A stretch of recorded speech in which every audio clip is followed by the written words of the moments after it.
Visakha beach రోడ్లో అగ్ని ప్రమాదం చోటు చేసుకుంది. ఫార్చ్యూన్ అపార్ట్మెంట్ 9వ అంతస్తులో అకస్మాత్తుగా మంటలు చెలరేగాయి.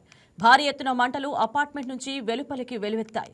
దీంతో స్థానికులు భయాందోళనకు గురై బయటకు పరుగులు తీశారు. సమాచారం అందుకున్న అగ్నిమాపక సిబ్బంది, పోలీసులు ఘటనా స్థలానికి చేరుకొని మంటలు అదుపు చేస్తున్నారు.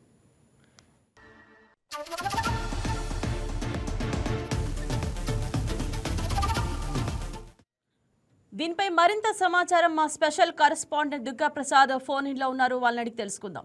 చెప్పండి దుర్గా ప్రసాద్, ప్రమాదం ఎలా జరిగింది? Good morning. ఏదైతే ఈ రోజు విశాఖలో తెల్లవారుజామున అగ్ని ప్రమాదం చోటు చేసుకుందని చెప్పచ్చు.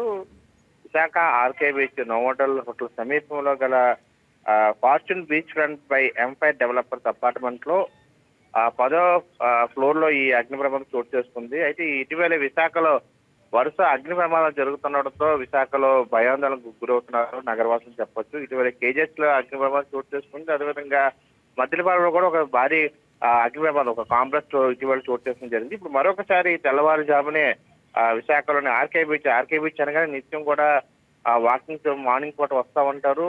అదే రోడ్ లో పర్యాటకులు కూడా ఎక్కువగా వస్తూ ఉంటారు. ఈ సమయంలో ఈ ప్రాంతంలో అగ్ని ప్రమాదం కూడా చోటు చేసుకోవడం ఒకంత ఆందోళన గురి చేస్తున్న అంశాన్ని మనం చూడొచ్చు. ఏదైతే తెల్లవారుజామున సుమారు 6 గంటల ప్రాంతంలో ఈ అగ్ని ప్రమాదం జరిగిందని చెప్పి ఒక అంచనాకు రావడం జరిగింది ప్రాథమికంగా. అయితే ఈ హఠాన్ మరణం ఏదైతే జరిగింది ఈ సంఘటనతో అపార్ట్మెంట్ వాసులు కూడా బెంబేపుల పరిస్థితి మనం చూడొచ్చు. మొత్తం 9వ ఫ్లోర్ లో దట్టమైన పొగలు వచ్చి 10వ ఫ్లోర్ లో ఈ అగ్ని ప్రమాదం చోటు చేసుకున్నట్టు ఒక నివేదిక అందుతా ఉంది. అంటే పూర్తిగా ఆ 2 ఫ్లోర్లు కూడా ఆ పొగతో కమ్ముకోవడంతో ఏం జరిగింది, ఎలా జరిగింది అని ఒక ఆలోచనతో భయాందోళనకు ప్రజలంతా గురవడంతో జనరల్ గా షార్ట్ సర్క్యూట్ వల్ల ఈ ప్రమాదం జరిగింది, విద్యుత్ షార్ట్ సర్క్యూట్ వల్ల ప్రమాదం జరిగింది చెప్పి ఒక అంచనా రావడం జరిగింది ప్రాథమికంగా. ఈ నేపథ్యంలో అందరూ అపార్ట్మెంట్ వాసులు కూడా కింద రావడం, రోడ్డు మీద రావడంతో అసలు ఏం జరిగింది, ఎలా జరిగింది చెప్పి ప్రజలంతా కూడా ఆశ్చర్యానికి గురయ్యారు. ఆ సమయంలోనే వాకర్స్ కూడా ఎర్లీ మార్నింగ్ బీచ్ రోడ్డుకు రావడం జరుగుతూ ఉంటుంది. అంటే ఈ ప్రజల ఆందోళనలు ఒకేసారి అరుపులు కేకలతో కిందకు రావడంతో ఆ వాకర్స్ కూడా ఆందోళనకు గురయ్యి అసలు ఏమైంది అంటప్పటికీ ఈ లోపు ఫైర్ ఇంజన్ హుటాహుటిన రావడంతో మంటల్ని అదుపులో తీసుకురావడం జరిగింది. ఏదైనప్పుడు కూడా ఈ వరుస అగ్ని ప్రమాదాలు చోటు చేసుకుంటూ ఒకంత అవకాశం అయితే ఆందోళన వ్యక్తం చేస్తున్నామని చెప్పొచ్చు. అయితే మంటలు కూడా పెద్ద ఎత్తున చెలరేగడంతో వాటిని సడన్గా ఆపే పరిస్థితి లేకపోతే వెంటనే అక్కడి నుంచి అందరూ కూడా దూరంగా వచ్చేసారు స్థానికులు. ఈ లోపు ఫైర్ ఇంజిన్ కూడా హుటాహుటిన చేరుకోవడంతో అగ్నిమాపక సిబ్బంది సమాచారం ఇవ్వడంతో వారు కూడా హుటాహుటిన చేరుకోవడంతో మంటలు కూడా అదుపులో తీసుకొచ్చి ప్రస్తుతానికి అక్కడ పరిస్థితి నారుగున్న అంశాన్ని మనం చూడొచ్చు. అయితే మంటల వ్యాప్తికి ఏ విధంగా జరిగింది, అసలు విద్యుత్ షార్ట్ సర్క్యూట్ వల్ల జరిగిందా లేదా ఏం జరిగింది చెప్పి కూడా ఒక ప్రాథమిక ప్రస్తుతానికి అంచనా వేస్తున్న అంశాన్ని మనం చూడొచ్చు. రైట్ దుర్గా ప్రసాద్, ఆస్తి నష్టం కానీ ప్రాణ నష్టం కానీ ఏమైనా జరిగిందా?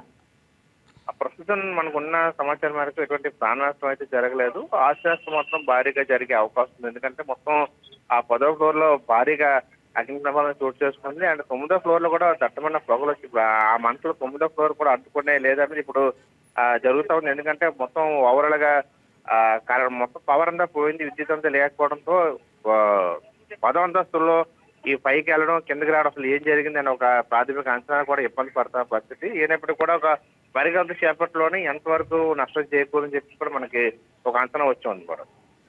దుర్గా ప్రసాద్, ప్రస్తుతం అక్కడ పరిస్థితి ఎలా ఉంది? స్థానికులు అసలు ఏమంటున్నారు? వాళ్ళతో ఏమైనా మాట్లాడారా మీరు?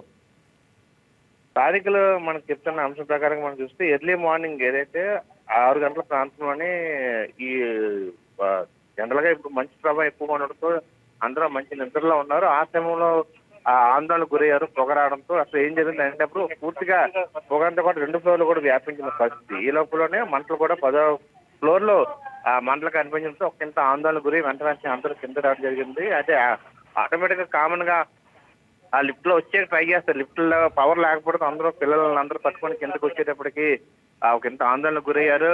ఆ వృద్ధులు కూడా కింద తీసుకొచ్చి చాలా ఇబ్బంది పడ్డారు. అంటే పేరెంట్స్ కొంచెం ఏజ్డ్ పీపుల్ ఉండేవారిని వారి కింద తీసుకొచ్చేందుకు చాలా నానా యాతన పడిన పరిస్థితి విజువల్స్ కూడా మనకు కనిపిస్తా ఉన్నాయి. మరోవైపు హుటాహుటిన ఫైర్ సిబ్బంది కూడా అక్కడ చేరుకోవడంతో ఆ మంటలను అదుపులో తీసుకురావడం జరిగింది. కానీ ప్రథమంగా ఏదైతే విద్యుత్ షార్ట్ సర్క్యూట్ వల్లే లిఫ్ట్ లో దగ్గర ఆ ప్రాంతంలోనే ఫైర్ జరిగిందని చెప్పి ఒక అంచనా వచ్చారు. ఈ నేపథ్యంలో పూర్తిగా అదుపులో తీసుకొచ్చినప్పుడు కూడా ప్రాథమికంగా ఎంతవరకు నష్టం చేయకూడదు, అసలు ఎలా జరిగింది కూడా ఇప్పుడు ఆ టీం అయితే పర్యవేక్షణ అంశాన్ని మనం చూడొచ్చు. Right, thank you Durga Prasad. Hi viewers, ఈ వీడియో మీకు నచ్చినట్లయితే లైక్ కొట్టి షేర్ చేసి వైకే టీవీని సబ్స్క్రైబ్ చేసుకోండి.